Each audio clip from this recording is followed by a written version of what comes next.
باشه بابا تو خوبی، به جای این چرت و پرت گفتنه دنبال این سوژه بگرد لایو بگیری. چشم، امر دیگه نیست.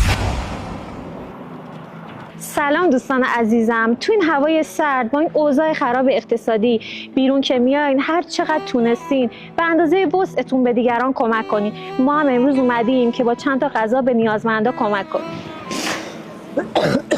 خب یه عزیزی اینجا هستن که قراره بهشون کمک کنیم و باهاشون صحبت کنیم. یه غذا بده بهشون.